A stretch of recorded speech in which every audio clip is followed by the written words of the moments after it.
was wandering in the forest edge to amuse myself when I realized I got totally lost. What's that sound? All of a sudden, a blur of golden and black spots leaped towards me. I'm doomed! Guys, I'm here in Africa on vacation to support my parents with their new reality show. Oh, duty calls. See you later, Moaz. Hi, I'm Vivian, an influencer from Aachen, Germany. My mom and dad are actors, which does have some perks. They gave me everything I wanted. Branded clothes, supercars, fancy phones. Except for one thing. Their time. Christmas, birthdays, graduation ceremony. Whatever the occasion, they missed it. My friends thought I had the perfect life, but my only wish was to be picked up at school by my parents once. I was hoping this trip would be different, but it seems nothing has changed. They seem to have forgotten about their daughter's presence. Duh. That's why I always had to rely on strangers' attention like this. Being here alone was so boring, so I decided to amuse myself by live streaming in the forest edge. Hey viewers! Oh crumbs, I only have one signal bar. Hang on. Looks like I wandered further than I meant to. No worries. What's that sound? All of a sudden, a blur of golden and black spots leaped towards me. I'm doomed! I still haven't eaten caviar pizza, and I still don't own a Gucci bag in every color! I haven't even become prom queen! I can't die! Wait, were my eyes deceiving me? Or was the leopard really knocked out by some jungle guy swinging on a vine? Oh boy, he sure does resemble Tarzan. Beautiful! Thank you? I turned to reach for my phone and realized it had fallen on the ground, and I was still live streaming. Viewers were bombarding me with sad and wow face emojis and flooding my comments with concerned messages. Then my parents and the crew showed up. Turns out this guy had been lost in the jungle since he was a little boy, and he was raised by monkeys. His parents had passed away by now. I know, but I got lost too. Then, Mom and Dad announced that they'd bring this jungle boy home under the guise of being charitable. Pfft, wasn't it for publicity? They named him Taz and gave him a makeover. Well, at least they tried to. All the suits he tried on tore, as he was way too muscly. It took an entire box of candy bars to make him agree to shave, and he still refused to cut his hair. He could only speak a limited number of words and sentences he remembered from being a kid, so Mom and Dad had to hire a tutor to teach him to read and write, which was me. He hated living in the house, and after several occasions where he climbed out of the window and slept in the garden, my parents built him an amazing jungle zone room. But then he kept me awake all night with his incessant ape howling noises. My parents even brought him to their shows, and all they talked about every day was Taz this, Taz that, which made me feel like an outsider. This was really hard for me, but I tried to be patient. Then one day, my parents told me the worst news ever. Taz is going to come to school with you as your bodyguard. We don't have time to do it. At least this time we'll know you'll be safe. What? But I don't need a bodyguard! Especially not one that can't even speak properly. Taz knows basic conversation now. I don't see the problem. So the next day, Taz started to stick to me. I set some ground rules. He had to stay 10 feet away from me at all times, and he wasn't allowed to mutter a single word to me. Thankfully, Mia, my bestie, was there to provide some normality to the freak show that was currently my life. Coffee for the hottie. Don't drink. Me test first. Taz say safe for V to drink. Yummy! Then I quickly explained everything to her. He's kinda hot, in a wild way. Don't you dare say that again! But later, despite my rules, Taz stuck to me like glue. Parents told Taz must guard V. Worst of all, the other students treated him like a celebrity. They took his photo, asked him dumb questions which caused traffic congestion in the hall. He immediately ran up the wall like a ninja to escape the crowd, making them even more excited and chase after him. That night, I checked my Instagram and was excited to see that I was only 2K followers away from 500K. Yahoo! Then an account caught my eye. That dude even has a fan page? For real? He stole my parents, my school popularity, and now he's trying to steal my followers too? What's with these crazy people? Why are they all so obsessed with him? At least there still exists a normal person, and handsome as well. Yeah, my Henry. I've secretly liked him for years, but even this sassy Instagram queen has a weakness. Just looking at him made my legs shake, so I admired him in secret. The next day, I was sneakily putting letters and gifts on Henry's desk when Taz interrupted. Why we do that? Ugh, it's for love. When you really like someone, you show them with romantic gestures. Okay, it's like giving your last morsel of food to someone even though you're extremely hungry. Got it? Seeing as Taz was huge, it was no surprise he was soon asked to join the basketball team. Guess who else was on it? Yep, Henry. So I've got an idea. Maybe Taz was my way of getting closer to him. I asked Taz to give Henry a soda, but Taz accidentally shook it too hard. So when Henry opened it, he got totally soaked. Then I told Taz to support Henry during the match, but Taz was so into the game that he accidentally pushed Henry's pants down, revealing his Hello Kitty underwear. Everyone laughed at him and he was so humiliated that he ran off the court. After the match, Taz came to me saying he was sorry, then continued, Taz not like Henry. I decided it was better to separate Taz and Henry before he ruined everything. All right, so I think it's best if you quit basketball. But Taz likes basketball. No big deal. I can ask my parents to build you a private basketball court and play with you? But from now on, you'll have to listen to me. The best ape ever! Shh, stop saying silly things. Taz seemed so grateful for his new basketball court that he started caring about me more. He brought me an overload of fresh fruit, a bit too fresh, and checked it on whenever I was sad. I had just been at ease for a while before Taz was messing around again. I had a movie premiere to attend and was about to change into my stunning Versace dress, only to discover it had been swapped for a dress made from actual leaves. Green! Beautiful, she said. Luckily, I managed to arrange another dress just in time. But at the premiere, when the press interviewed me, Taz appeared. The best ape ever! I was so embarrassed. I turned bright red and forgot my words.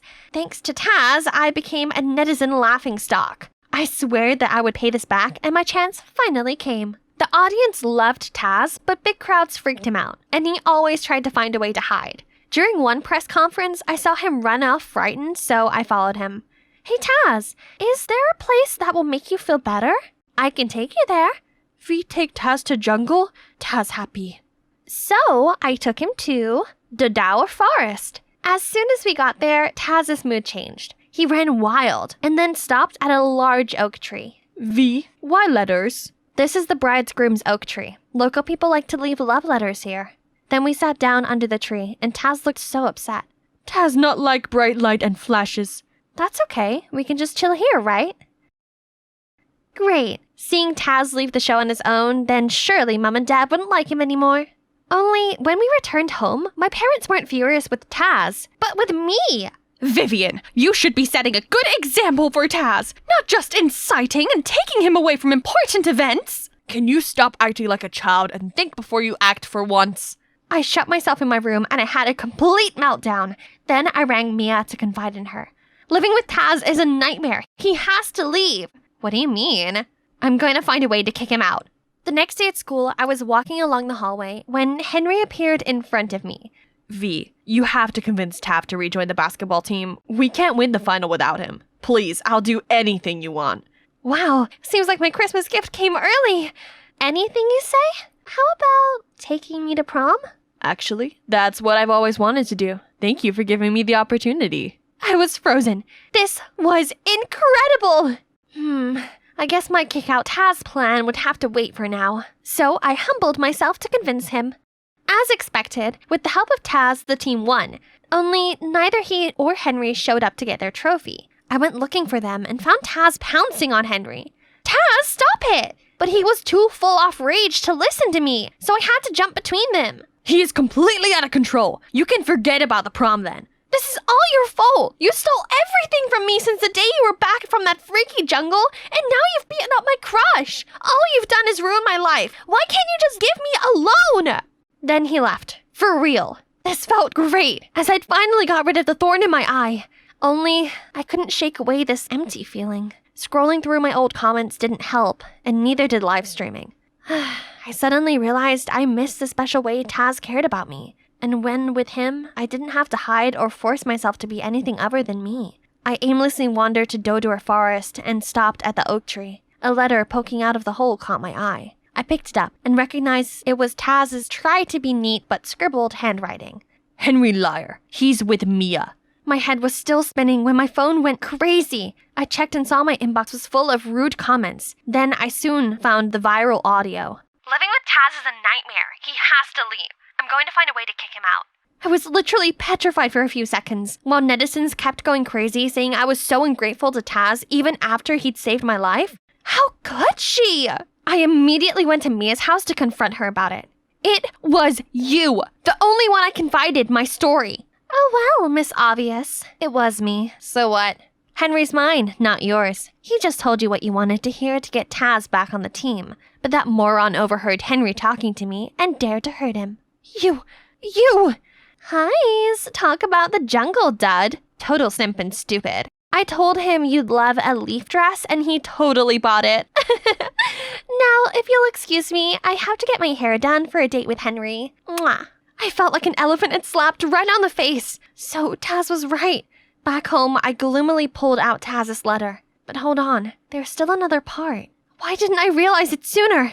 Right then, my parents arrived home. They'd heard that audio and were absolutely furious. It's your fault Taz ran away. Now we have to compensate for the contracts of the shows he was supposed to be in. You don't care about anyone! Says you! All you do is give me money and that's it. You're never there when I need you. Never! Even Taz cares about me more than you both do.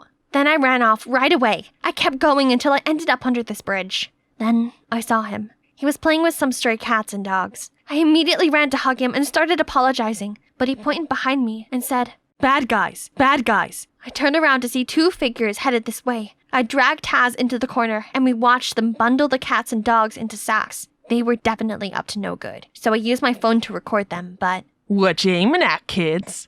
I woke up feeling dizzy to realize that we were both tied up in an abandoned house. Still no reply from her parents. They better pay up, or else. You're wasting your time. They don't care about me. The thieves ignored me and kept calling and calling, but still no answer. That was it. I was gonna die here. We. Then, when it was pitch black out there, the door barged open and walked in Mom and Dad with a bag of money. As the thieves counted the money, Dad tried dialing the police, but one of them came throwing his phone right away and beat him up. Say goodbye to your daughter. Please don't hurt her. Hurt me instead. This really shocked me, as I'd only ever seen other people bowing to my parents before, not the other way around. The one guy raised a plank of wood to hit me, but right at this time, Taz leaped free and knocked them out cold. The police arrived soon after that and arrested the thieves. Mom and Dad immediately rushed to me. Are you okay, sweetie? We were worried sick when you were nowhere to be seen, and we're sorry for making you feel unwanted. We never had money growing up and struggled a lot. That's why we wanted a different life for you. We kept working and thought giving you money over our time was the best way to show our love, but we were wrong. Mom, Dad, what I really need from you is your presence. It's more precious than anything. And thank you for everything. Okay, I protect V. I protect animals too. Now I've realized what I needed the most. It was to always stay true to myself, like this dummy. I didn't want to be some fancy influencer anymore. Instead, Taz inspired me to use my reputation to establish an organization to care for abandoned animals. As for my dear ex-best friend and dear ex-crush, meh, they didn't matter to me anymore. 'Cause you know what? The sweetest revenge is to live a fabulous life. At the end of the prom, I asked Taz about the note. Taz, did you write this? I'm glad you asked. I practiced many times to say those words. Now time to say officially. I like you, V. You're my best ape ever. Hi, I'm Donna, an influencer extraordinaire and soon-to-be supermodel. My family are my biggest supporters. Look, there's my sister Charlotte. Even though my parents are busy running the family corporation, they buy me whatever I want. This includes this spectacular dress for the upcoming Elite Model Look contest. Girls, get ready. We're eating out tonight. Yay! Charlotte just helped Dad secure another business contract, so it's time to celebrate. At the restaurant, Mom, Dad, and Charlotte walked ahead while I showed my 329,587 followers around. My fans even commented that I should compete for Miss USA. Suddenly, someone bumped into me, causing me to drop my phone. Oh no, my live stream's ended, and it's all his fault. Idiot, you ruined my live stream. Now my fans will think I'm rude and unfollow me. Are you walking with your eyes closed? Sorry, I didn't mean to. Let me make it up for you. Donna the Fabulous? Okay, you've just got one more follower. What a jinx. He better stay out of my sight. But as soon as I reached our table, I saw his face again. Why is he here? Donna, this is Matthew. our new finance director. Oh, how important. But not as much as live streaming, right? Who does he think he is? Charlotte even laughed at his stupid joke. Speaking of which, Donna, you're going to study business from now on. Time to stop those modeling, live streaming things. What? But why? You've always supported my dreams before. But Dad just ignored me and chatted with Matthew. Dad was being so unreasonable. Everything was fine until that Matthew guy showed up.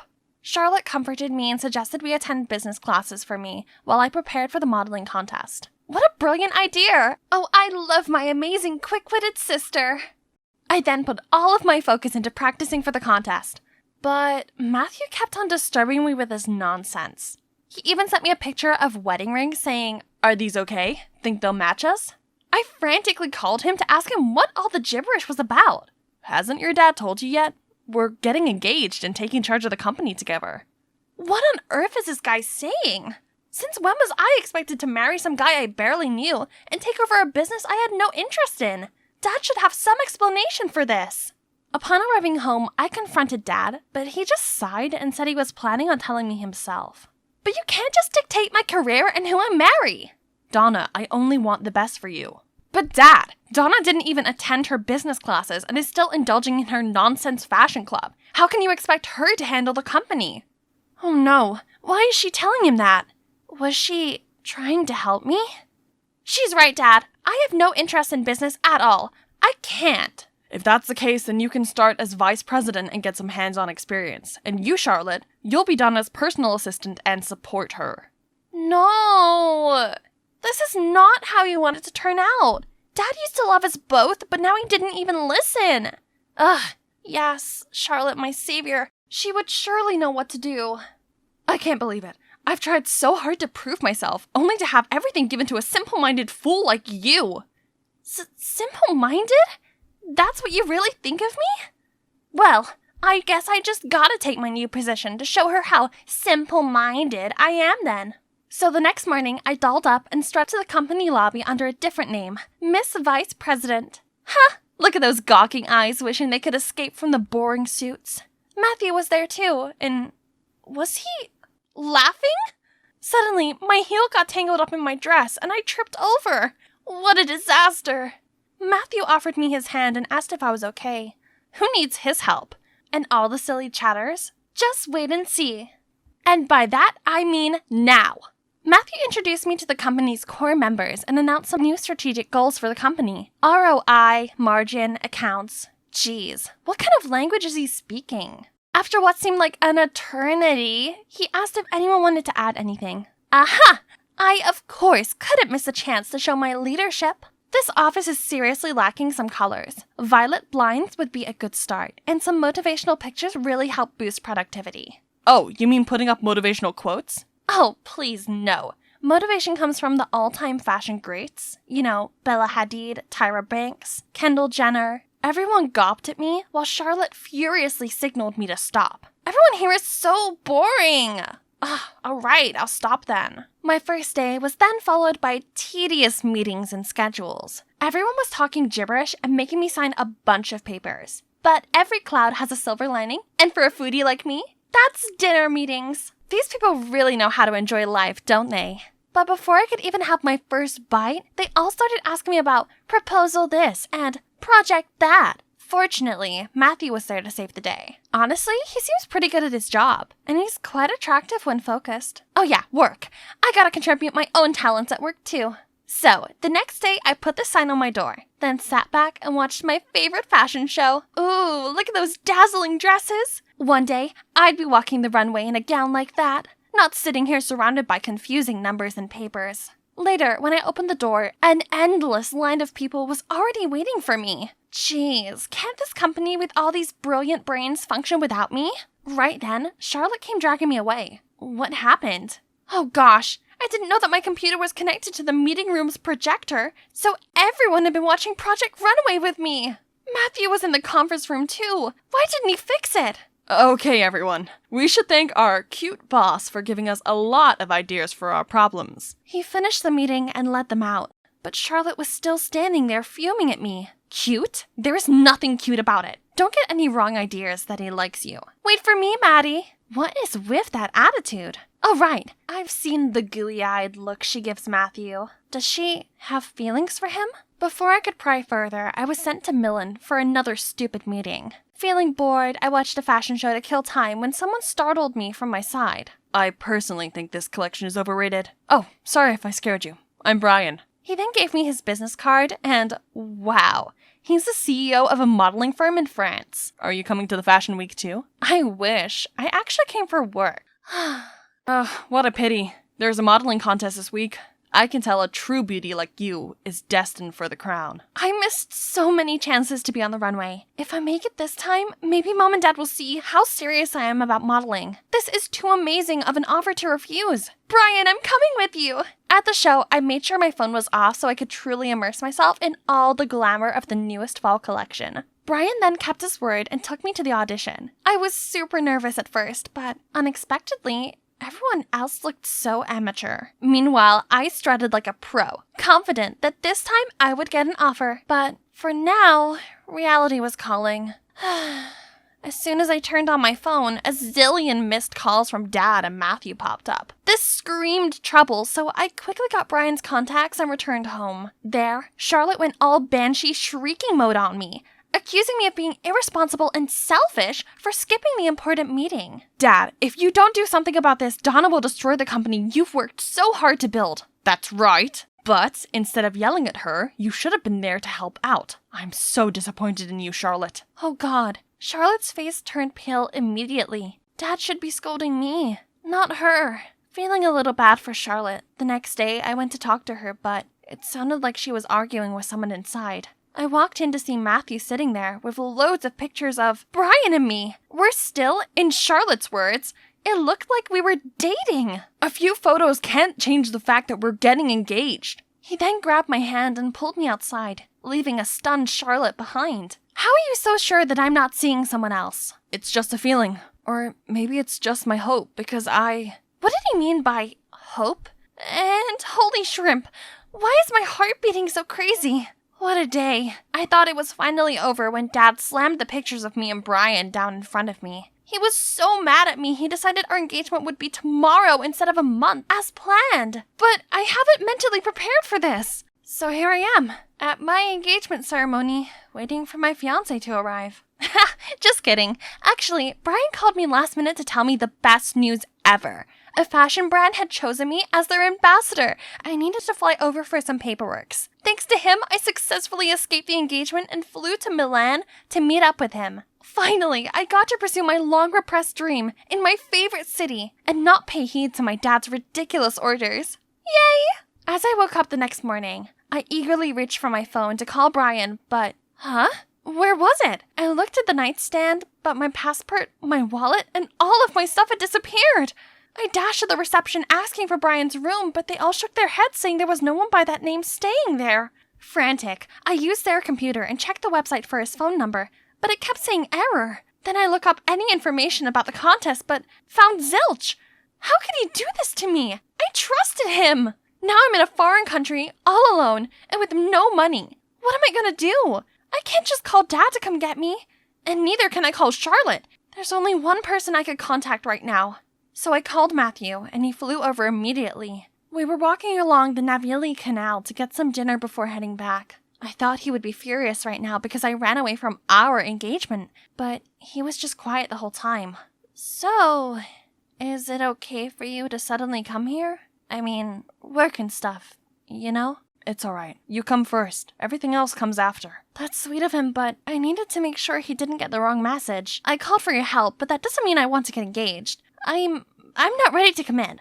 At first, I wanted this marriage to happen, but now I'm not so sure anymore. Oh my. Did me running away from the engagement upset him that much? As we stepped through the door, I saw Mom, Dad, and Charlotte waiting for us. Charlotte instantly bombarded me with her dolphin frequency yelling, saying how much they worried about me, how irresponsible and terrible I was. You should have won an Oscar for your acting, Charlotte. Unfortunately, your partner played you this time. Acting? And what partner? Turns out Charlotte was the one behind all of this. She hired Brian from the beginning to make me look bad in my parents' eyes. She also made sure my engagement with Matthew didn't go as planned. Everything played out just as she'd wanted, but she didn't think Brian's greed would get the best of him. He called Matthew saying he was holding me for ransom, and during the call, the idiot fraud accidentally brought up Charlotte. We were all too shook to even speak when Charlotte burst out crying. You're right, it was me all along. She's never done anything useful, yet got everything meant for me. Mom, Dad, if you needed someone to take care of the company and marry Maddie, why her? Why not me? You haven't told them anything this whole time? I was still processing everything when my dad sighed and said, I was going to tell you both when the time felt right, but seeing you pitting against each other like this hurts me so much. Actually, Donna, we're not your biological parents. Turns out, Dad was my parents' private lawyer and the company belonged to my real parents, not to Dad. But then, my parents got into a terrible accident, and during their last minutes, they gave the company, and me, over to him. They asked Dad to raise me properly and arrange for me to marry Matthew as a part of their deal with Matthew's parents. Growing up and seeing me so passionate about modeling, Dad was gonna let Charlotte run the company and let me live my life how I wanted to. But then Matthew and his family showed up and insisted we get engaged according to the deal. Dad had no choice but to respect them and carry out my parents' will. So, my current beloved mom and dad are not my actual family. We're still. My biological parents had both passed away. Donna, we hope you understand. Though we're not related, we have always loved you as our daughter. This is very hard for us too. I looked at Mom and Dad, the ones who had always loved and cared for me. Mom, Dad, just like you two. I'm sure my parents would want me to do what makes me happy. Though I am the lawful heiress of the company, I can only do harm to it. So I hope you understand and let Charlotte take over it. She's a better suit than me. That's right. You cannot force someone into doing something they don't like. Neither can you force someone into love. Woohoo! No more boring office job. Instead, I've put all my energy into elite model look. And here I am today. You've got this, Donna. I confidently strutted down the runway with Mom, Dad, and Charlotte cheering from the audience. And when I finished my part, I joined my family and nervously waited for the MC to announce the chosen ones. Samantha Friske, Amelia Davis, and Donna Rossi! Yes! I've made it! I've been waiting for this day for so long! Suddenly, I spotted Matthew coming towards us. Congratulations, Donna. I knew you'd get it. Thank you for coming. I know love cannot be forced, nor should I rush it, but whenever you're ready, Donna, will you go out with me? How about now? I'm still waiting for the day my mom says, "It's all fake. We're millionaires. This was just to teach you to be humble." But I know that'll never happen. And I'm still humble. But humble as in humble background. Hi, I'm Addison from Colorado. Ever since my dad passed away when I was 7, we've been broke. And Mom got irked whenever I asked her for money. So going to this kind of expensive summer camp seems pretty far-fetched to me. Suddenly, somebody snatched the flyer out of my hands. It's Katie and Candace, the resident mean girls. "Girls, are you ready for the trip yet? New hair, new nails, new clothes, all checked. What about you, Addie the baddie? Oops, sorry. We forgot that a poor loser like you could never afford to join in." I forced back tears as they burst out laughing, then left. "Addison, are you okay? Don't listen to them. I can help. Stay away from me, Layla. Rich kids like you would never understand." I flicked her hand away and ran off. Let's see. Mom's getting ready for her night shift and didn't seem in such a bad mood. Maybe now is my chance to drop the question. "Mom, I need some money for the school camp. It's the last chance to— We can barely afford the rent this month. Do you know that? Find a way to make money yourself instead of begging me, will you? At this age, and you're still so unthoughtful." "Unthoughtful? Have you ever been thoughtful of me? I hate how freaking poor our family is. And more than anything else, I hate you." I ran straight to my room, packed a backpack, and quickly left the house. It's already 2 a.m., and this snowstorm is only getting worse. I ignored dozens of calls from Mom. There was no way I'd return to that house, ever. Oh, it's freezing. I rummaged through my backpack for my mittens when— oh, Alice in Wonderland, my favorite book. The most beautiful moments in my life suddenly came rushing back to me. It was when my dad read me bedtime stories every night. I'd never forgotten his gentle eyes and warm voice. As I turned the pages in hopes of distracting myself from this storm, my phone notified another call from Mom. I have to tell her not to bother me anymore. Hang on, hospital? My mom had an accident at work? I quickly got on my bike to go there, but the barreling storm threw piles of snow against me. I couldn't see anything. Ah! Is it morning already? Contrary to yesterday's blizzard, everything looks as fresh as spring now. But where am I? Suddenly, a giant acorn fell and broke in half, in which there was a piece of paper. Welcome to Wonderland? Am I dreaming? Wake up, Addison! Mom needs you! Stop wasting time daydreaming like this! Just then, there was a shrill scream. Intruder! Restrain her! Suddenly, two strange men in uniform grabbed my arms, forced me over to a tiny rose arch, and made me go through it. I peered around feeling awestruck. I was in a huge greenhouse, and a well-dressed man was waiting for me. Hello? I'm Edward, the King of Wonderland. Welcome to my kingdom. Dad? Is that Dad? He looks so similar to my dad that I almost blurted it out. He welcomed me warmly with a table of lavish food. I hadn't eaten since last night, so I couldn't help but dig right in. Only when the clock chimed, I became aware of reality. Mom! I needed to get to her. I immediately asked King Edward for the exit.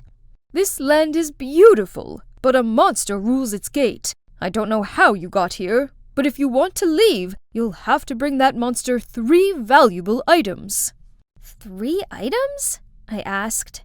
Yes. Let's see what that is. Then Sir Edward approached the glass door and spoke out loud. Mirror, mirror on the wall, who is the most handsome of them all? Your Highness, you are the most handsome, the most elegant. We wish to be as perfect as you are. Yeah. If I was you, I'd wanna be me too. Now tell me, in order for Addison to leave here, what are the required items? To escape this land, she must acquire 1 fair lock of Rapunzel's hair, the scarf of Red Riding Hood, and Aladdin's magic lamp. Complete this quest before the clock strikes midnight, or be stuck in this world for an eternity. What? Are you serious? Where am I meant to find those things? Don't worry, I'll send Arthur, my close bodyguard, to accompany you. Just then, a tall, handsome guy about my age appeared. Hey, little girl, there's no time to waste. We need to leave now. Then he threw me a set of clothes and told me to change. After that, we went through the same gate as before, only this time it no longer led to a red rose garden, but an underground sewer system. Ew, what are we doing down here? It stinks! Arthur didn't say a word and quickly found a staircase leading above ground. I immediately followed him, and there was a busy street right in front of me. I noticed that everyone was looking at something. It was long, blonde hair falling from a skyscraper's penthouse. Huh? Rapunzel lives in the Empire State Building? Ridiculous! We quickly walked over there, but it was guarded very strictly. How can we get in? That's why I told you to wear this. So we easily blended in with the maids and waiters and entered the tower. Wow, I've never set foot in such a luxurious house. Who are you? Startled, I turned around to see Rapunzel in the Grimm's fairy tales, standing right in front of me. But wait, why does this girl look familiar? Layla, is that you? Oh, goodness. I knew you were rich, but I didn't expect you to live in such a beautiful house. You know me? I excitedly showed her our class photos. Layla seemed very interested in them, but she couldn't recall anything, and kept asking me to tell her more stories about school. When I was rambling about our friends to her, Arthur turned to me and whispered, You need to carry on the task now. Oh, it's been 2 hours already. I chose my words carefully to ask her for a lock of hair, and of course, she said yes. But when we were about to leave, she clung on to me. Please stay here with me. Clothes, shoes, anything here you want, I can give it to you. This one? This one also. All of this luxury stuff will all be mine? Yes, of course! Wake up. Have you forgotten what we came here for? Are you willing to give up on seeing your mother ever again for this? I'm sorry, Layla, but I really have to go. My mom's in danger.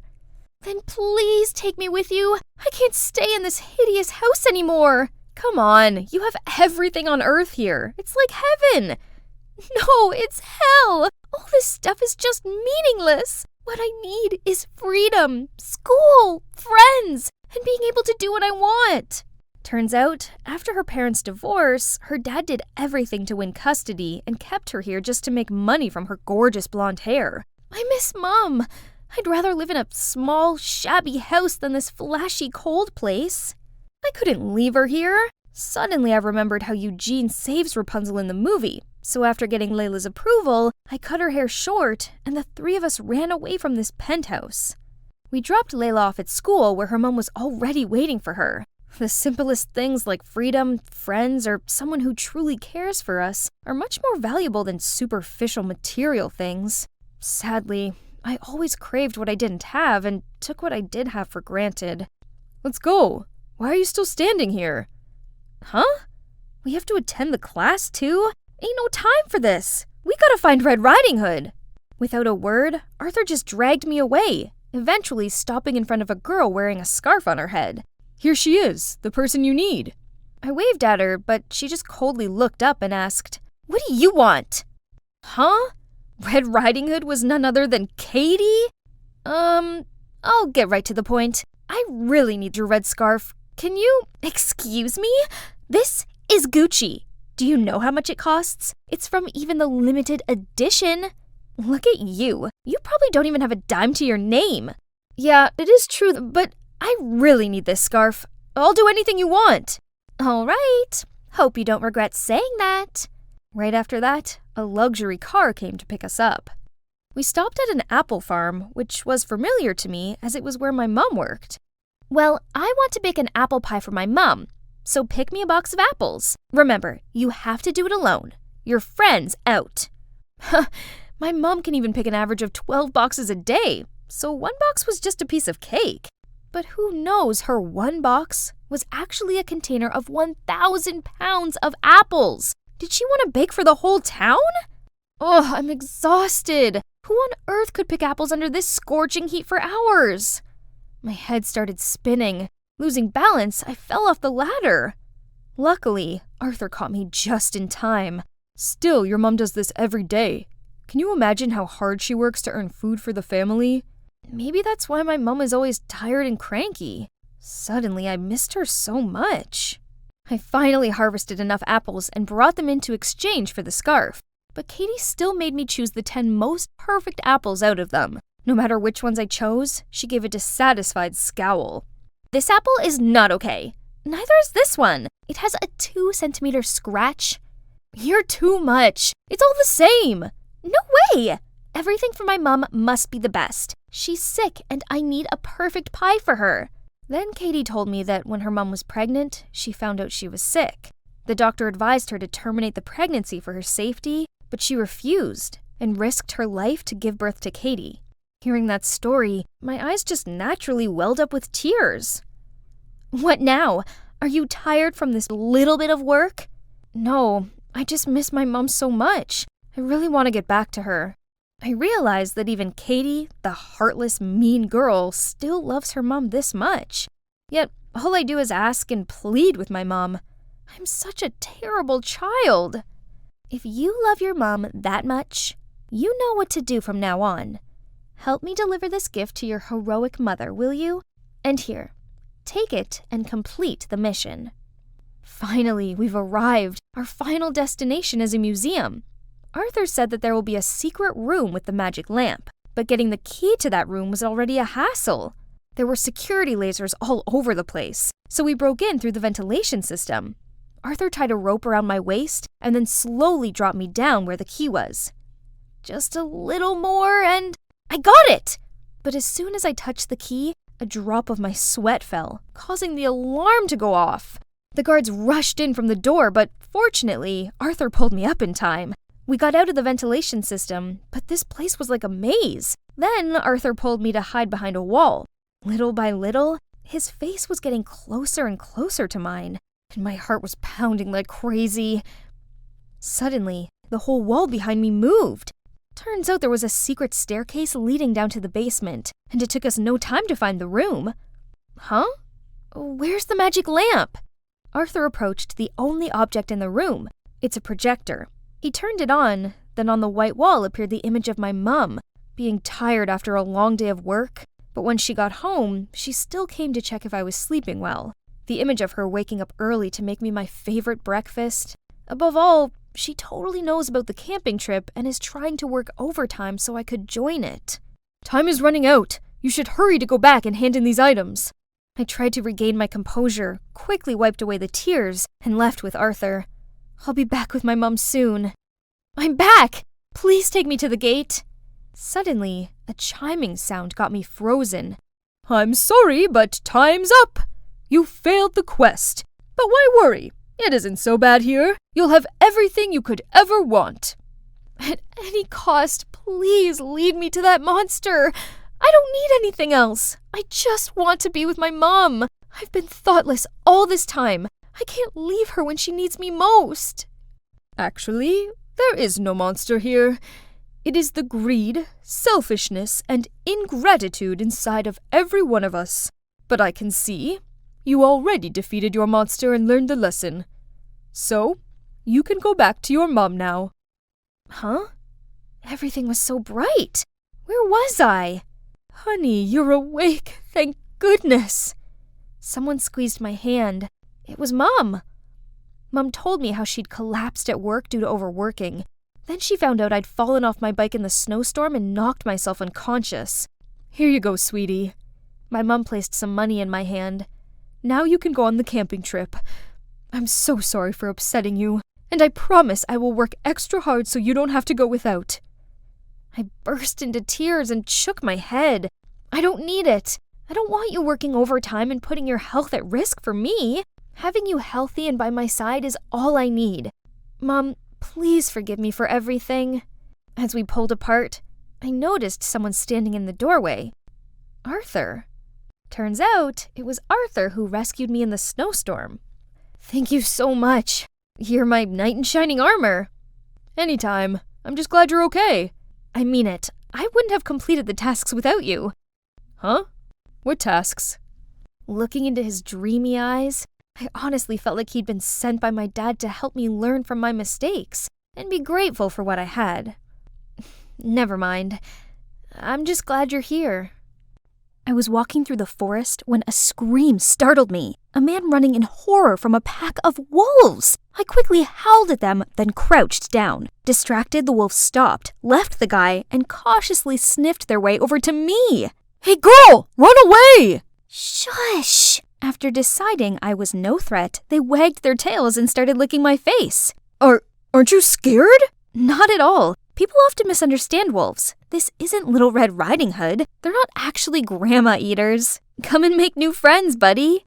Hi, my name's Winona, an 18-year-old Native American living on the Blackfeet Reservation with my mom. And I'm about to tell you the craziest story of my life. After the wolves left, I helped the guy find a place to clean his wound and told him more about the wolves. So you're a Blackfoot born and bred? It's my first time meeting a Native American. How about you? What brings you here, city boy? I'm actually a pianist wandering here for inspiration. Have you found it yet? Or did you almost lose yourself just then? Inspiration's hard to find, especially when you're a theater pianist. What? A theater pianist. I work at Winter Garden. In New York? Wow, it's my dream to be a Broadway musical actress.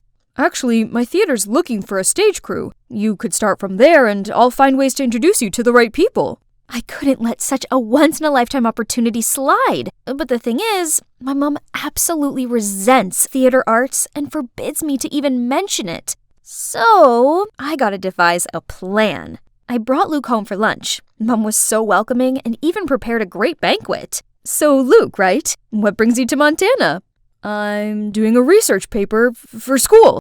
I'm in college. Oh, so you're around the same age as Winona. She's recently finished high school. I know, and if it wasn't for Winona, I'd be dead by now. So I was thinking, if it's okay with you, I'd like to invite her to college with me. That's nice of you. But what are you studying? Hotel management. Mom, I thought I could give it a try too. But honey, you said you wanted to take a gap year. I just didn't want to try college alone. But now I've met Luke, it'll be different. Mrs. Ryder, I promise I'll take good care of her. Mom smiled, then nodded. Yes! Mission accomplished! Oh man, look at how crazy the streets of New York are. Thankfully, Luke arranged a small place just a few blocks away from the theater for me, and the following day, he landed me a staff member job to get me used to the theater scene first. It's not easy, especially working for a grumpy director with a zillion demands. Hey, you! Yes, you cleaning lady! Out of the way! But just being here this close to the stage is incredible, right? One day, on set for Mr. Killorn's new play, he started yelling and throwing papers everywhere. Curious, I picked up the script and saw a line written in Blackfoot. Ketzikakumen? I love you? Mr. Killorn suddenly noticed me. Oops, I must have said it too loud. How did you learn to speak Blackfoot? My mom taught me. Oh, I live in the Blackfeet Reservation. Interesting. You know what? You're cast for the leading role in this play. Go and meet Jade, the coach here at the theater studio. She'll instruct you further. I froze on the spot and couldn't believe what had just happened until Luke appeared, bowed to the director, and pulled me out of there. Am I finally living my dream now? Here it is, the studio from the business card. Huh?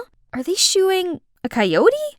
This stupid guy was waving his umbrella at the snarling animal. I tried to tell everyone to back up, but no one heard my tiny voice until the guy next to me suddenly spoke up. Everyone, back up!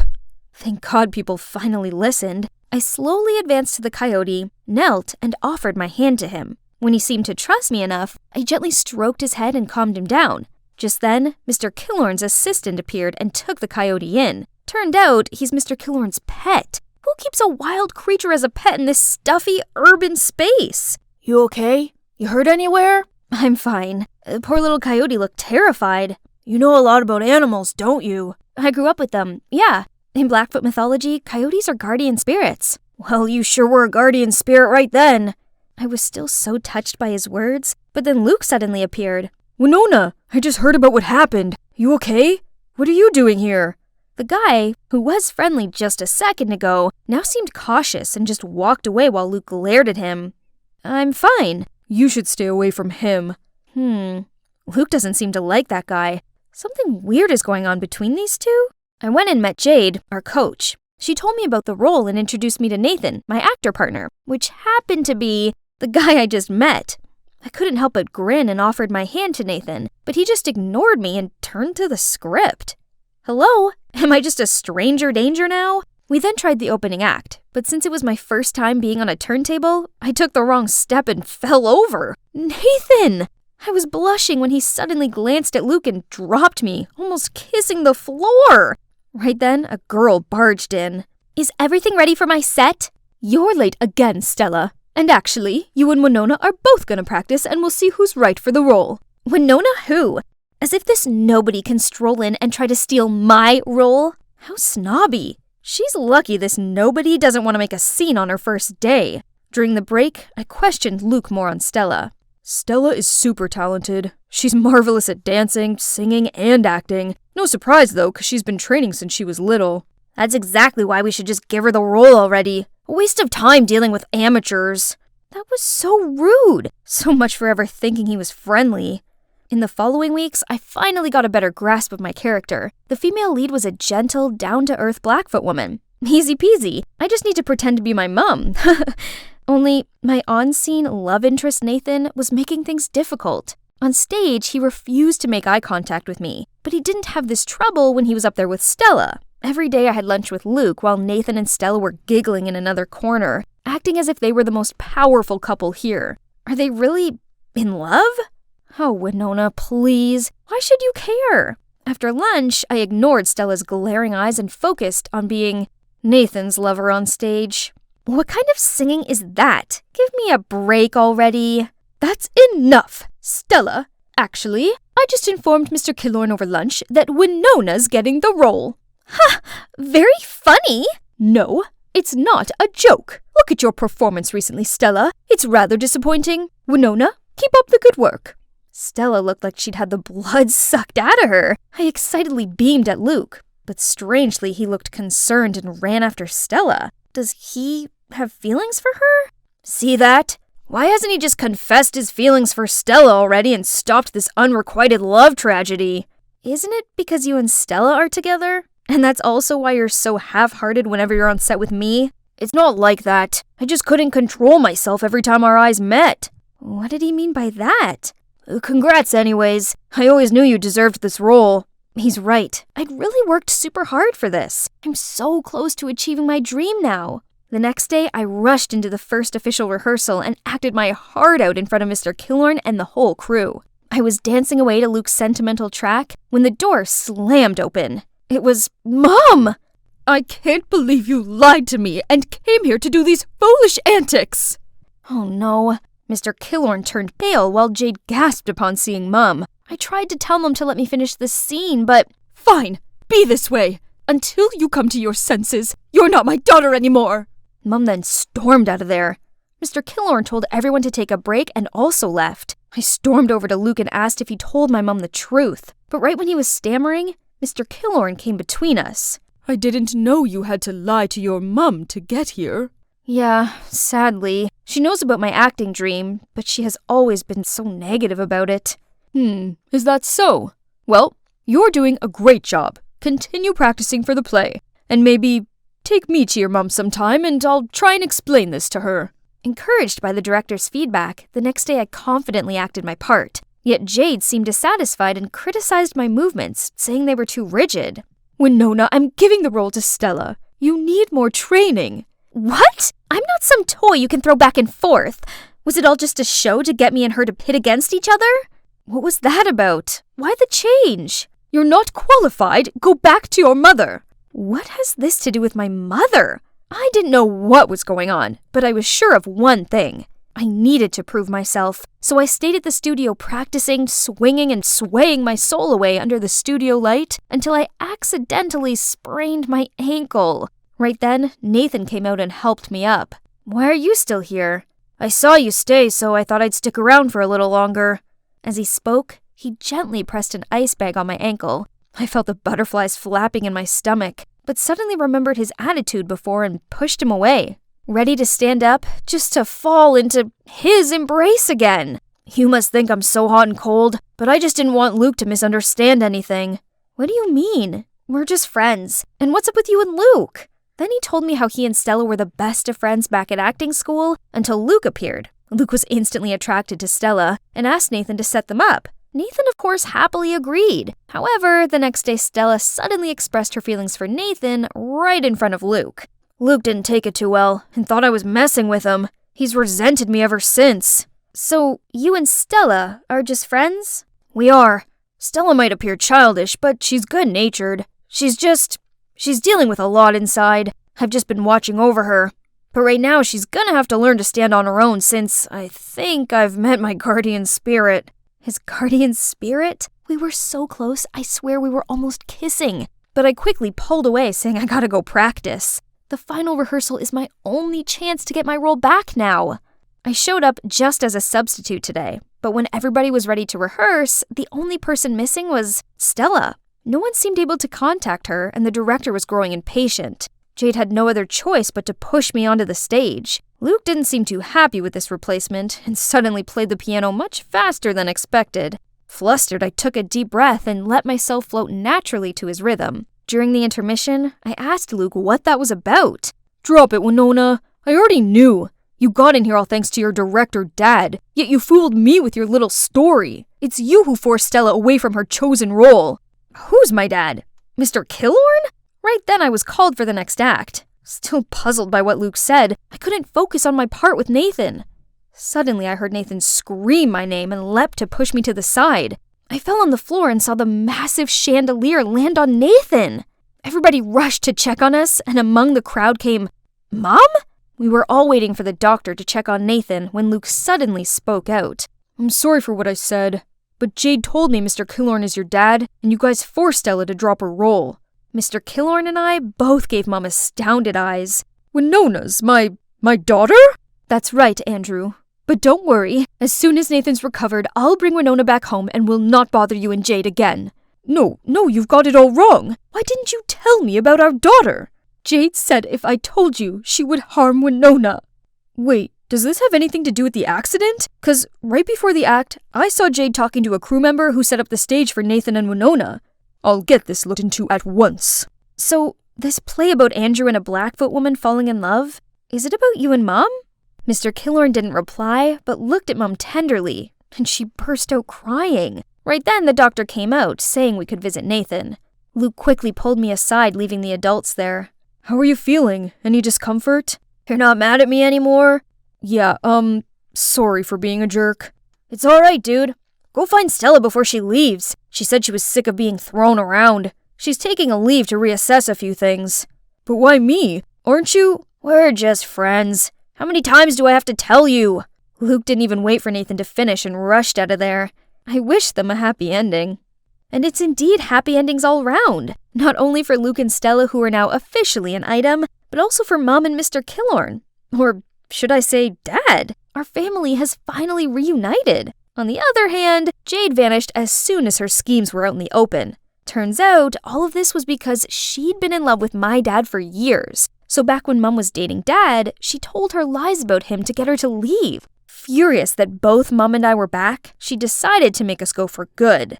Dad helped me get a spot in the theater academy in New York, but he misses Mom lots, so always makes excuses to bring me and Nathan back to Montana. You guys need more inspiration, right? New York's just all hustle and bustle. So, how about we move the studio back here? Nathan, what do you think? I don't know, but wherever you are, that's where I'll be. Hey, Alex. I felt someone tap on my shoulder. I turned around to see who it was and, it was Roxy, my crush, who also happened to be the most beautiful girl in the world. I figured I must have been in her way, so I quickly mumbled out, "Sorry," and stepped aside. But out of my surprise, she smiled at me and said, "So, a little birdie told me you like me? You know, I think it's cute you haven't made a move on me yet, not like most of the guys around here." I stared at her open-mouthed. Was I dreaming? I pinched myself to check. Nope, this was real. So I nodded my head and muttered out, yeah? My friend's having a party at their frat house on Wednesday. You want to come? Before I could reply, her friend Luke appeared, and grinning, he said, "Yeah, you just gotta come to this party." Roxy hit his arm while giving him a dirty look, then smiled at me. "So it's at number 19, starts at 9 p.m. I'll see you then?" I nodded in response, and she said, "Great, see you there." Then she winked at me before she walked off. So yeah, I'm Alex, your average second-year college student. And this is the story about how my crush tried to lure me into a seriously sinister trap. I guess I'm a normal guy. I'm not as rich and popular as the kids from the frat houses are. Instead, my room is in the regular dorms, and although I'm not ugly or unpopular or anything, I'm easily overlooked. So I kept my crush on Roxy a secret because she was way out of my league. She was so beautiful, this was crazy. How did she even find out that I liked her? I couldn't believe that she'd asked me out. This was mad. At first, I felt like the luckiest guy ever. But then as I watched Roxy walk back to her friends, I noticed them giggling, except for this one girl called Sophie. Meanwhile, Luke was making everyone high-five him. He was always a little odd, and he spoke to people in strange ways. Then I caught Sophie's eye, and she gave me a look that said, "Don't." Then she promptly looked away. Her jerky boyfriend Jack had his arm around her shoulder and was tugging on one of her trademark pigtails as he glugged back his drink. I had no idea what she saw in him. But what had her look been about? Back in my dorm, I discussed it with my roommate Ben, and he said it sounded like a setup. As much as I wanted it to be legit, my gut instinct was also saying that it was too good to be true. So the night of the party, I decided to take a look out my dorm window, as it's in the perfect location to get a clear view of the frat houses. I counted the houses down to number 19. Then I took out my binoculars, for which I used for field research studies, to take a closer look.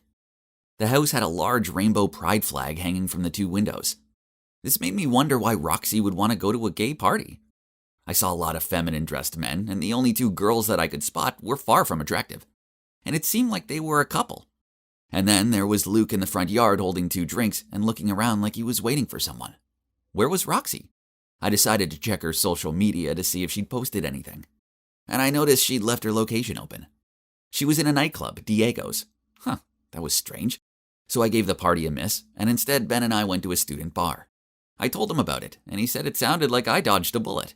The next day I was sitting with Ben and some of my other friends in the canteen when Roxy stormed over to me and yelled out, "How dare you stand me up? Who do you think you are?" Luke appeared and said, "Yeah, why not show?" I just shrugged and said, "Roxy, I know you weren't there. Your phone location's public. You were at Diego's." She hesitated, then said, Yeah, My friend borrowed my phone. But what you did was so creepy, you stalker. As if. Roxy was never without her phone, so I wasn't buying her story. This whole thing didn't make any sense, so I sort of mouthed out, "Whatever, Roxy," then carried on eating my lunch. After that, she started making my life a living hell. She told everyone that I was stalking her, so random students started coming up to me and telling me to leave her alone. Then someone covered the dorm corridors in leaflets with a picture of my face and the word stalker written across them. I knew Roxy was behind it. It was so weird. But Luke was worse. One time after class, he sneaked up on me, grabbed my arm, and said, "Hey Alex, why you bail on my party?" I told him that I saw the party from a distance and it wasn't my thing, so he replied, "Hey, you got a probs with me being gay?" I shook my head and told him I didn't, but he still wouldn't let go of my arm. I was relieved when he finally let go of me, and I hurried back to my dorm. On the way, I spotted Sophie sitting outside on the shared bathroom. Hang on, why was she in the flood of tears? I asked her if she was okay, but she told me to go away. Although I didn't want to put my nose where it shouldn't be. But I wasn't heartless, so I left her my bottle of water before I walked off. I said, "If you want to talk about it, I'm here for you." I was unlocking my dorm room when I heard someone cough behind me. I turned around to see Sophie standing there. She thanked me for the water and she said she wanted to talk. I let her into my room and she sat on my bed. And staring at her feet, she said in tears, "I caught Jack and Roxy by the locker rooms, but when I confronted them about it, they just shooed me away." I sat down next to Sophie and hugged her. This was horrible. It looks like I've been so wrong about Roxy. She wasn't my dream girl at all. Instead, she was a nightmare. Sophie continued, "It gets worse. Roxy stole my assignment and submitted it as her own. It's due tomorrow and I don't have the time to write a new one." She started crying again. I passed her a tissue and said, "We'll sort this out. There's no way she's getting away with it. That's horrible." So I told her to send an email to the college dean and to her course tutor explaining what happened. She'd attached the original assignment and all the notes she'd written about it. They both got back to us within minutes and said that they would look into this. Sophie looked so delighted, but then suddenly her smile dropped, and she fiddled with one of her pigtails as she said, "Alex, there's something I need to tell you. Please don't hate me." Then she told me how the party Roxy had invited me to had been a trap. Roxy found out I had a crush on her, and she was embarrassed that an average guy like me dared to have feelings toward her. And she was adamant she needed to teach me a lesson.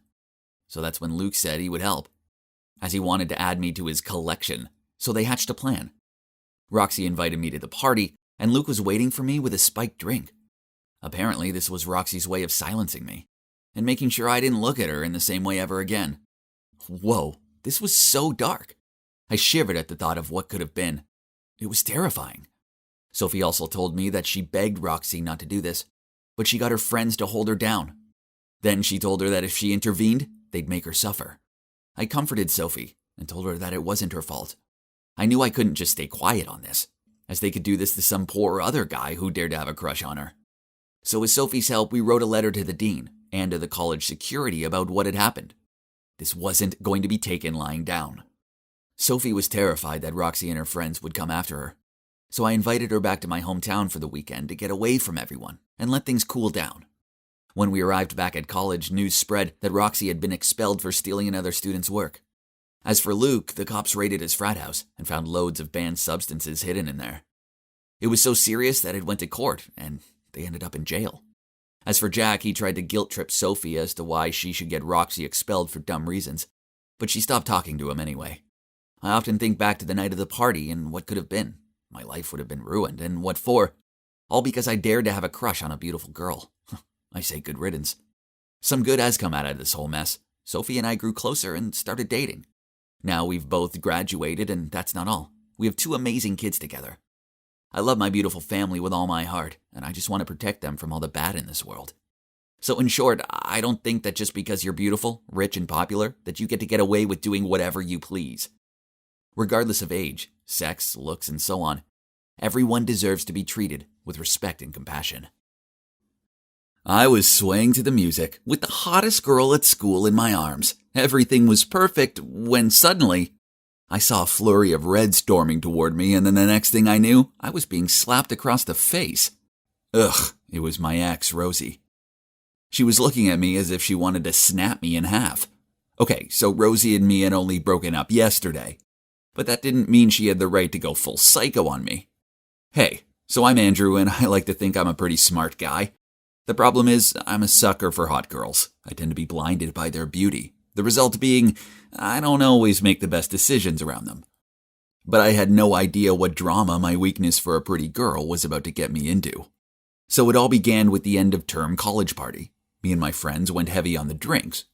So when my friend Brad bet me a burger that I wouldn't go and ask Lisa to dance, well, I didn't hesitate in approaching her. Geez, she's so hot and way out of my league. So I was expecting her to tell me to go away, but instead she smiled and let me lead her over to the dance floor. While we were dancing, she whispered in my ear that she'd always liked me. Then, yep, you guessed it, Rosie, my crazy ex, stormed over and slapped me. I woke up the next morning with a pounding headache. Ugh, what was all that shouting coming from outside my open window? I wrapped my bed cover around me and shuffled my way over there to take a look. Lisa and Rosie were yelling at each other. He's mine, not yours. Stay away. He wants me, not you. Deal with it. Oh yeah? Well, maybe we should ask Andrew who he prefers. What's the point? As we both know he'll pick me.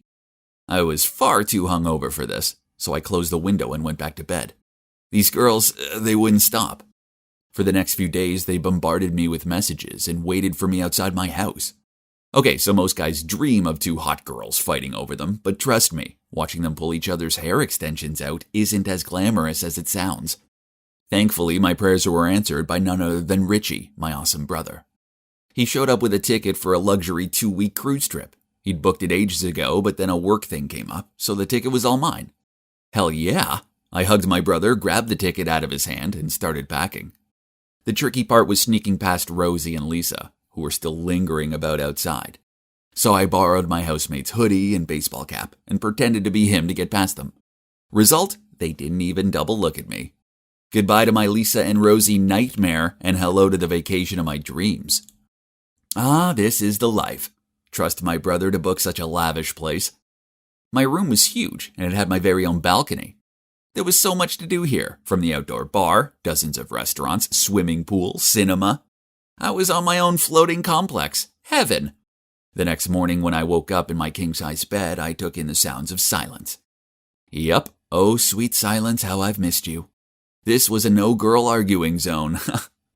I got changed and walked over to the outdoor bar. It definitely wasn't too early for a cocktail. I had a pair of shades on, and that's when I spotted her. Whoa, she was beautiful.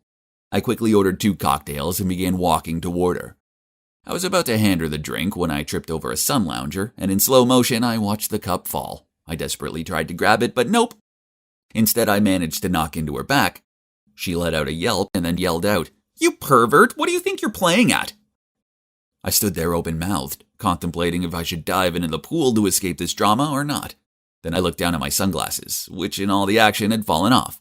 Suddenly, an idea came to me. So I bent down, stretched out my arms, and pretended to fumble around for them. She looked at me for a while, then picked my sunglasses up, placed them in my hand, then said, "Oh, I'm sorry, I didn't realize. Here, let me help you." Then she took my arm and guided me across the pool area. I thanked her. And then, with my trusty shades on, I watched her walk away. So she thought I was blind. Yup, this wasn't my greatest idea, but it got me out of a sticky situation with a hot girl at least. Later that night, I went to the buffet restaurant for dinner. I was stacking my plate when I bumped straight into someone and almost dropped my plate. Ugh, it was that hot girl again. I quickly put my shades on, then deliberately turned the wrong way and loudly said, "Oh, I'm sorry." She put her hand on my shoulder and guided me so I was facing her, then said, "Yeah, it's me, the girl from the pool. And it's okay, I should have been looking where I was going. Do you need any help?" I quickly cut her off. "No thanks, it's okay." Then I lifted my plate up to my nose and sniffed it. These prawns sure smell good. She raised an eyebrow at my food-smelling talent, so I carried on pretending to sniff the food as I put it on my plate. And you know what? She wouldn't quit staring at me. Eventually, she walked off. Phew, what a narrow escape. Afterward, I went to the top deck bar to chill out, with yet another cocktail. Then who should walk over but, yup, you guessed it, the hot girl. I immediately looked away from her, but what's this? She walked over to me and sat down opposite me. "Hey, do you remember me?" she asked. Seeing my chance to flirt with her, I replied, "Oh yes, how could I forget someone as beautiful as you are?" "Huh? How do you know that I'm beautiful?" Damn it, I needed to think before I spoke. Ah, well, it's your voice. A sweet voice like yours can only belong to a beautiful girl. Crisis averted. As after that we started chatting, and oh boy, she's a sweetheart. Do you know that she's an activist for an organization that works hard to guarantee the rights of baby girls born in Africa? I know, amazing. The evening came to an end, and she said, "Oh, my name's Bella, by the way." I replied, "Bella, a name as beautiful as your soul. Mine's Andrew." She gave me a nervous giggle. "Well, Andrew, it's getting late, so I suppose I better get back to my cabin." I didn't want the night to ever end, so I blurted out, "Whoa, Bella, look at the sky. Isn't it so stunning?" She glared at me and then replied, "How would you know that?" Oops, of course, I was meant to be blind. I can feel it from the breeze." She gave me a quizzing look, then said, "Right. Well, good night. How about we meet at the arcade tomorrow, let's say 10 a.m.? I excitedly agreed, then she left. Another close escape. I really needed to be more careful. Bella, Bella, Bella. I couldn't stop thinking of her. The next day, I'm such a kid when it comes to arcades, I can't help it. My inner child comes out and, ooh, a car racing game. Nope, I was pretending to be blind. So I awkwardly lingered in the foyer and waited for Bella to show up. When she did, she took my arm and guided me through the arcade. She described all the different games machines to me, which I thought was really sweet. Then she led me over to the plushie grabber machine and squealed excitedly. Hoo-hoo, I loved these as a kid. Soon I was fumbling about to slot my money in, adamant I was going to win her a plushie. But wait, I was meant to be blind. So I touched the controls, then closed my eyes. Her laughter said it all. Massive fail.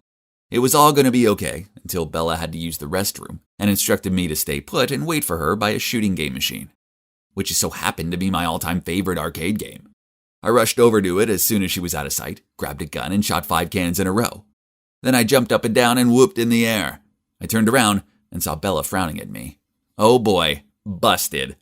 I tried to explain, but she just shook her head and said, "How could you? You're a coward, a pervert, and a liar." Then she ran off. I felt terrible. I tried searching the ship for her, but I couldn't find her anywhere. Feeling bummed out, I ordered a cocktail, then went for a walk across the deck. Suddenly, I heard shouting coming from below me. Huh? What was that? I peered down and saw a man and a woman trying to drag a little girl into one of the safety rafts. Hang on, they weren't alone. Bella was there too. She was trying to pull the little girl away from them. Without even thinking, I dropped my drink and ran over to them. I charged towards the woman and knocked her so hard she almost fell into the sea. The man reached out to steady her, which gave Bella a chance to pick up the kid. Then she grabbed my arm and pulled me away. After that, the bad guys jumped into the raft and sailed away. We returned the girl to her parents. It turns out Bella was on her way to her cabin when she saw a couple in tears as they couldn't find their daughter. So she went looking for her and walked in on the kidnapping. After that, Bella forgave me. Well, I did save the day and all. And we spent the rest of the trip together. Then on our last day, I got down on one knee and asked her to be my girlfriend. And she said yes. I took her back home with me, and as we walked over to my house, Lisa and Rosie ran towards me and started arguing with each other about who I liked more. Oh shoot, I'd forgotten about them. Reading the situation, Bella approached them. "Thank God you're here. I assume one of you is his girlfriend, right? There was an accident, and Andrew's blind now, and he really needs someone by his side 24/7. Hearing that, I quickly coordinated with her by waving my arms wildly about. "So, which one is your girlfriend, Andy?" It's Lisa," Rosie quickly chimed in. "No, he's all yours. We only hung out once." Ha, what suckers. I watched them run away.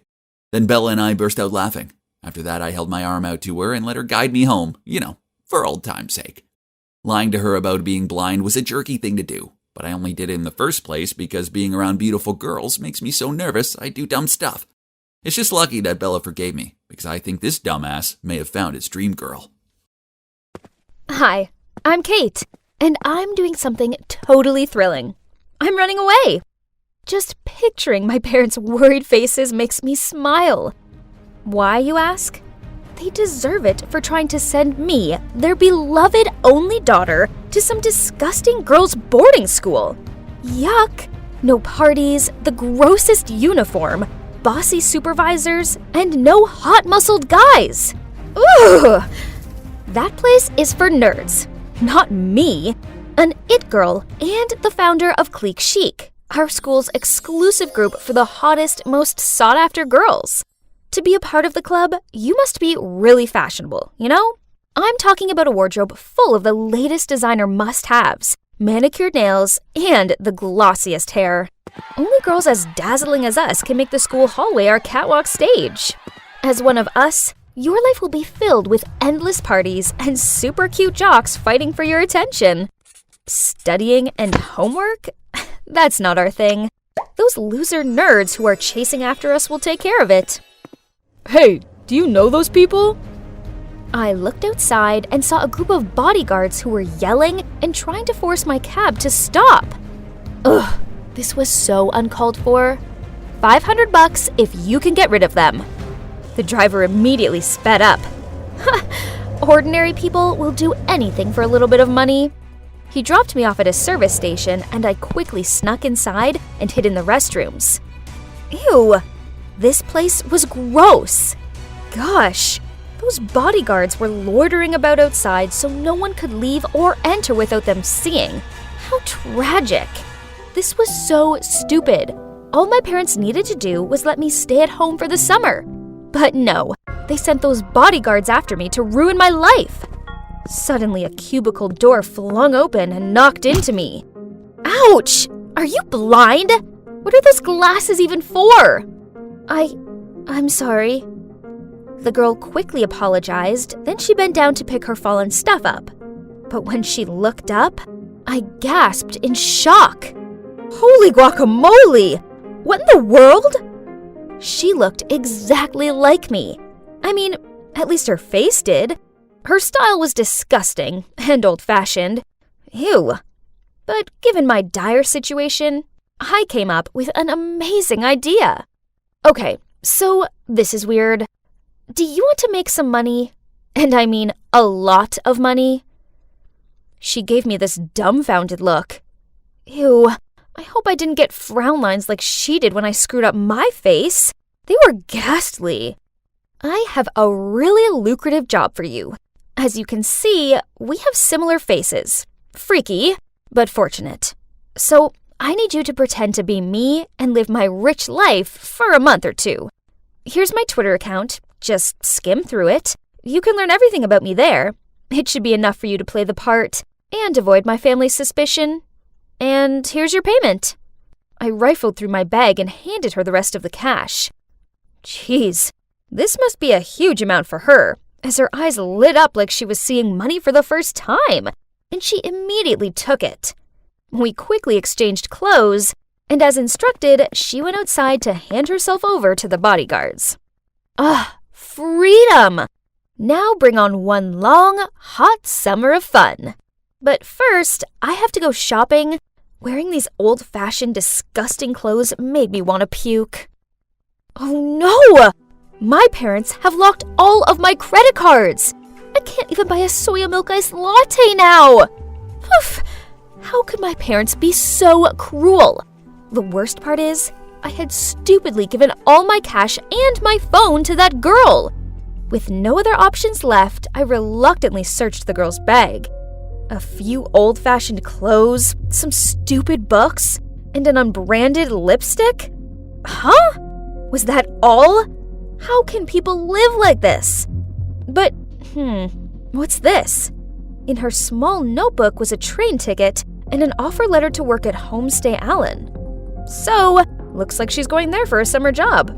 Hopefully that homestay has a bath with scented candles and a pool for me to sunbathe by. I need to work on my tan. I was glad to get off that flea-ridden thing and breathe in some fresh air. Now where was my ride? There was a short, chubby old man holding a board with the name Clara on it.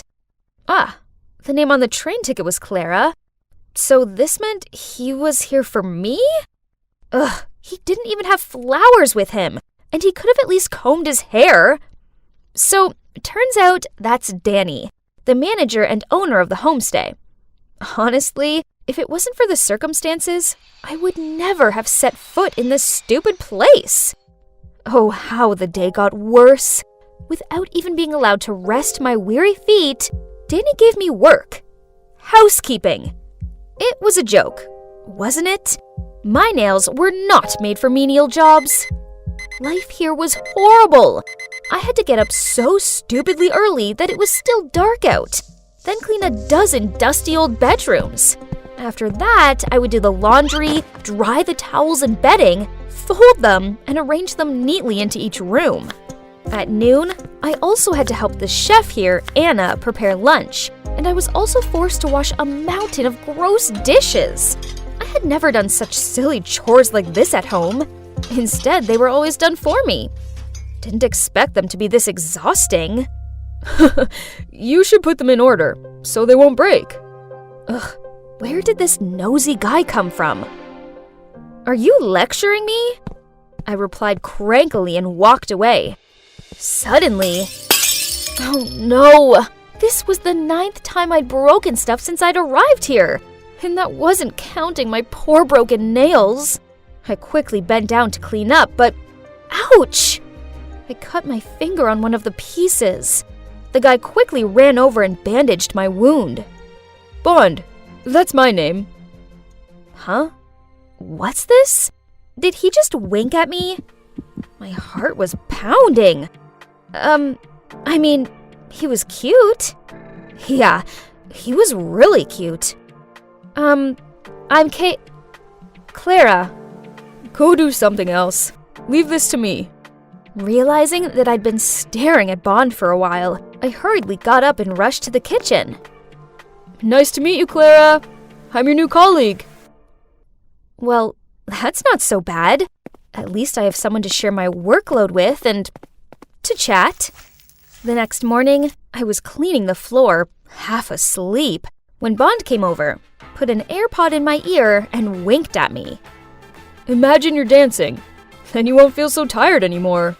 Okay, this sounded kinda lame, but at least no one else was around to see me, so I decided to just go with it. So I gave it a try, with Bond, and I relaxed a little. Well, I didn't expect it to be so much fun. That night, as I was about to turn off the light, I heard a knock at the door. It was Bond.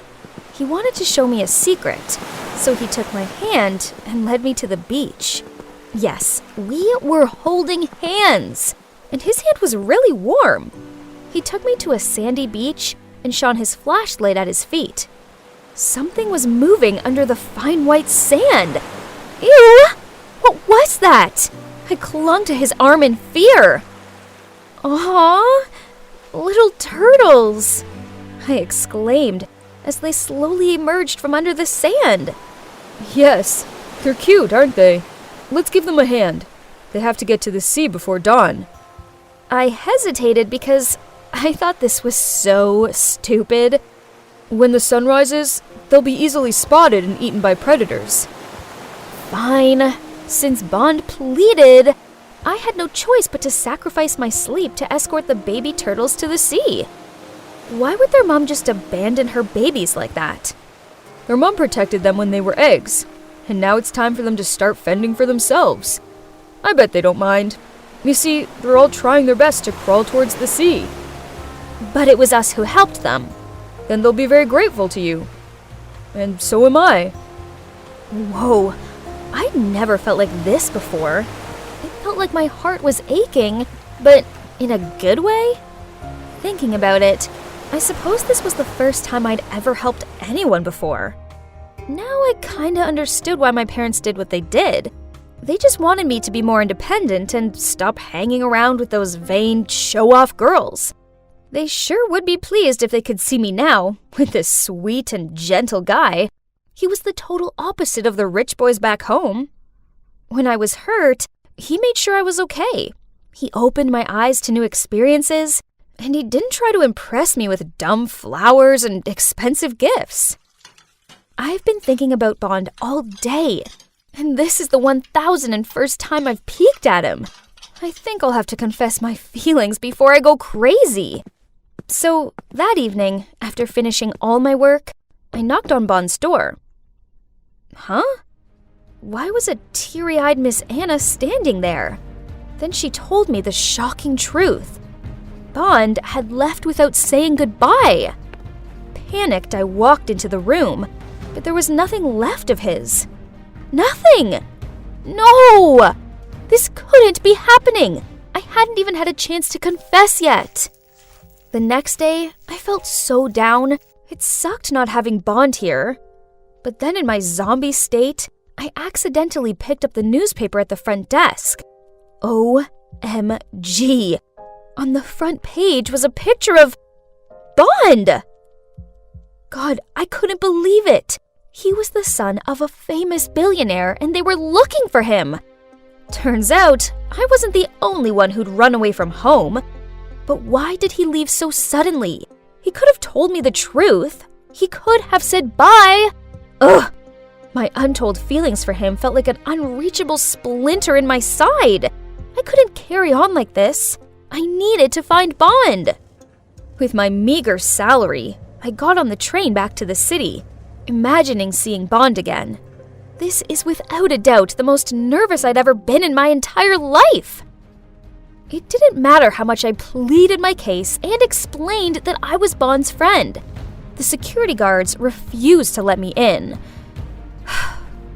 I was about to leave when suddenly I saw Bond from afar. He was with a girl. What in the world is this? I tried to strain my eyes to see. My God, isn't that me?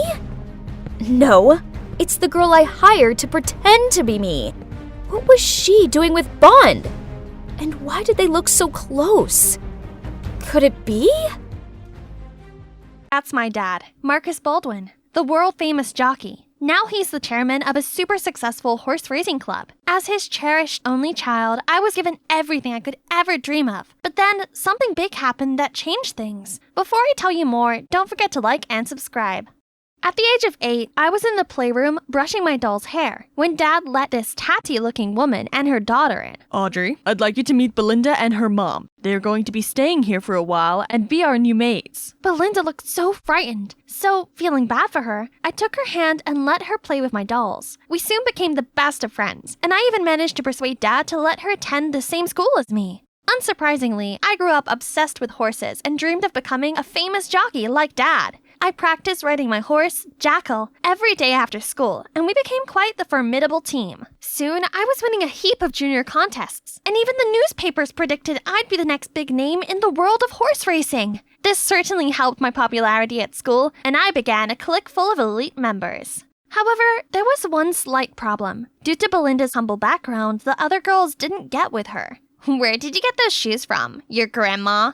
Did you let your grandma style your hair too? Come on, girls. Let's see if the canteen has any oat muffins left.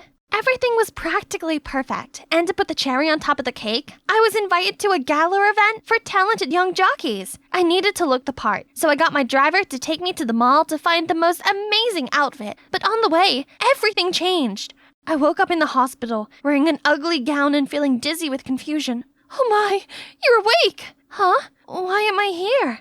Sweetie, you were in a car accident. You've been in a coma for the last 2 years. 2 years? What? No way! That meant I'd missed out on 2 whole years of my life and was now 17! I missed my own sweet 16th! Once I got over the initial shock of being Sleeping Beauty, I made sure to ask the most important question. Is Jackal okay? Who won the Grand Youth Championship? After catching up with my parents, they told me something even more surprising. Audrey, you've been very poorly, and we thought we were going to lose you. You needed a new kidney, but we weren't matches. But Belinda was, and she donated you hers. We are so grateful to her that when her mom sadly passed away, we decided to adopt her. She's now your sister. I was sad to hear about Belinda's mom, but grateful for what Belinda did for me. I'd always seen her as my sister anyway.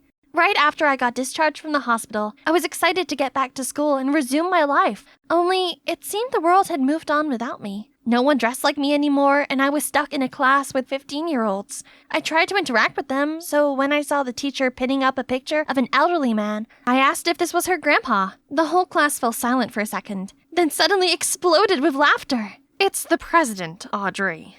Ugh! How was I supposed to know?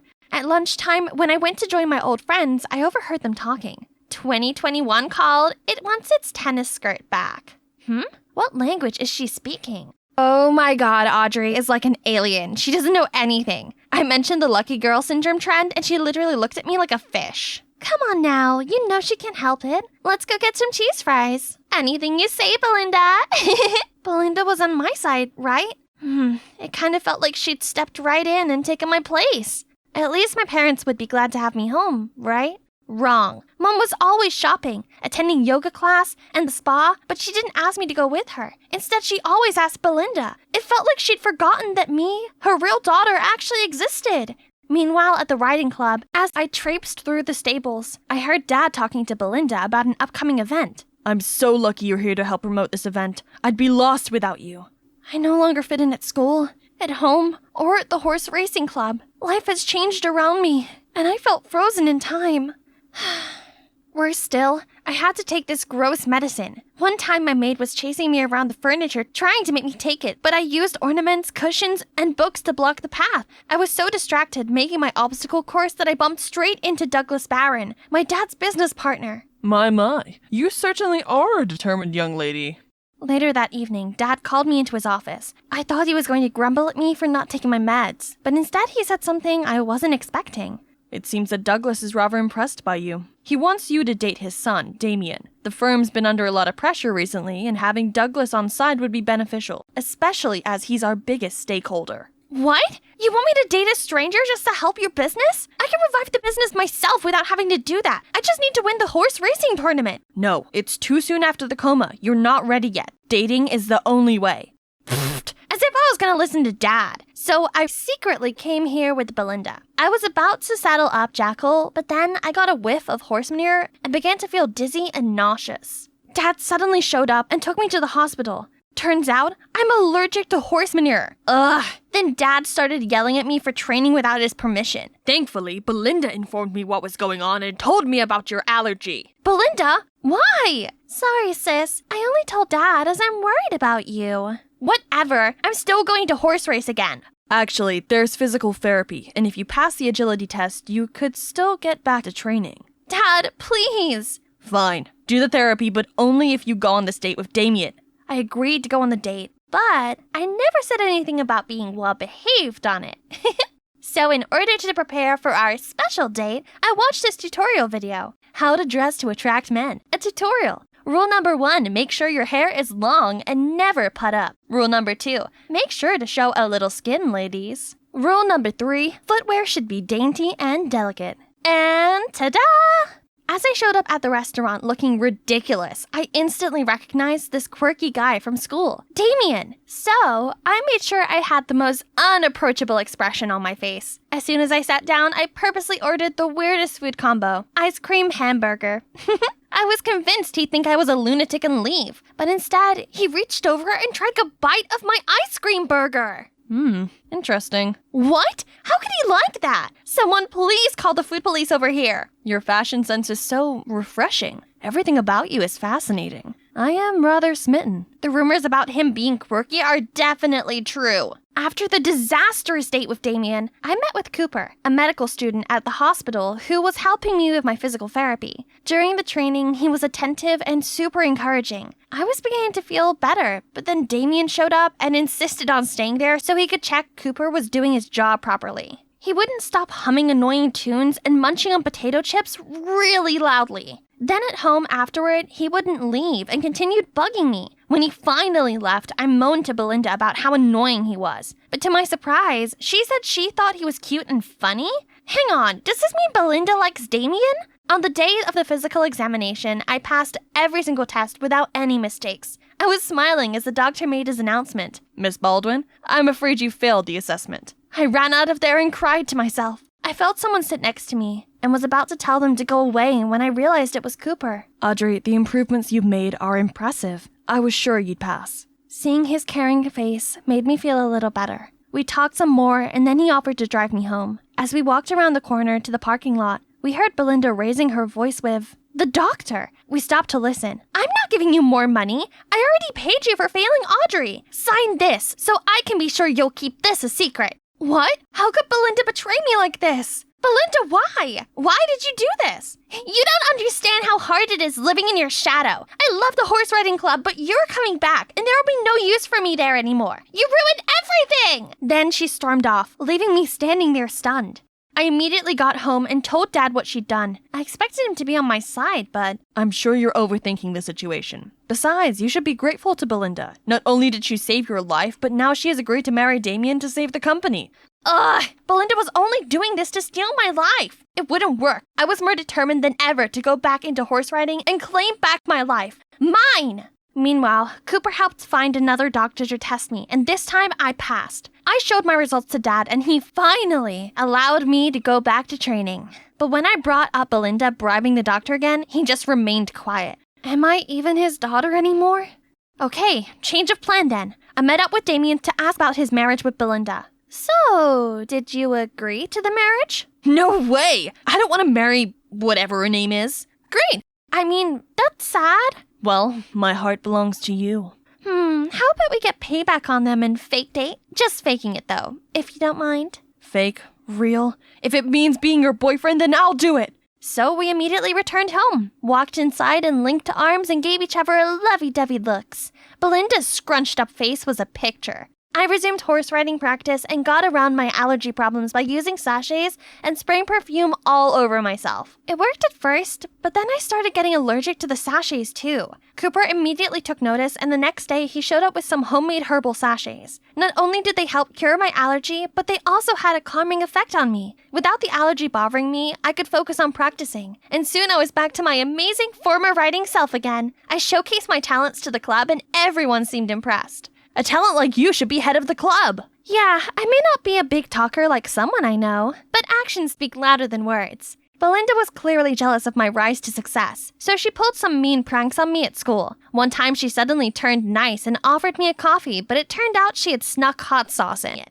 I was so mad. I changed her ringtone to fart sounds and called her number. It was hilarious! But then she suddenly fainted and was taken to the school infirmary. Oh, come on. She was so hurt she fainted? I told the other students she was faking it, but instead of listening to me, they all took Belinda's side. You're so ungrateful. Belinda even gave you her kidney, yet you scared her so much she fainted? Yeah, you wouldn't be here today without her. What kind of person are you? Feeling deflated and not listened to, I ran off. I stormed home, and on the way, bumped into Cooper. Unable to hold my emotions anymore, I burst into tears. He insisted we went for a walk, and I ended up spilling out everything to him. I don't condone what Belinda did, but I kinda see it from her perspective. She's an orphan who longs for a family. She finally found her place in the world, and then you woke up and became a threat. I never thought of it like that before. I realized the best thing I could do was to stop the pointless revenge and put all my energy into my recovery. I stopped hanging around with my clique, then broke up with Damien. I trained hard at the club, but not for my dad or the company, but for myself. Belinda showed up and tried provoking me, but I just ignored her. All my hard work paid off, and I qualified for the tournament. At the tournament, I was leading the race and felt unstoppable. But then some bees started buzzing around Jackal's face. He freaked out and started bucking. Then everything went dark. I woke up in hospital feeling drowsy and saw someone rummaging in my bed. Belinda, what are you doing? Then Cooper appeared. Is this what you're after? I saw Belinda swap the sachets for pollen ones to attract the bees. I bet she also switched the ones before to worsen your allergies. What did I do to deserve this? It's so easy for you, isn't it? Because of you, I've lost everything. Belinda, how could you? Apologize to Audrey right now. No, I won't. This is all your fault. It's all my fault. Many years ago, I was in a relationship with Belinda's mom. We ended on amicable terms, but it was only in her final days that she told me the truth. Belinda is my daughter. I didn't want to upset anyone, so I kept it to myself. But then when you needed a kidney and Belinda ended up being a match, I used this as a reason to suggest adopting her. Then you woke up and we were so happy. I didn't realize how this had affected Belinda, or you, Audrey. Please forgive me. I want to put it right. Mom and me were so shocked, and Mom told him to go and find Belinda. After Dad left, Mom hugged me. Sweetie, both you and Belinda deserve warmth and love. I promise things will be better from now on. As I left the hospital the next day, I saw Belinda walking toward me. I'm so sorry. You've been nothing but good to me, and I was horrible. I was so worried about you when you were in the coma. But when you woke up, I got scared no one would want me anymore. I care about you, Audrey. You're my sister. I wrapped my arms around her. You've always been a sister to me, Belinda. But please, no more pranks. Then I saw Cooper walking over to me, holding a huge balloon. Looks like you have company. I'm glad you both made up. Here, I got you this.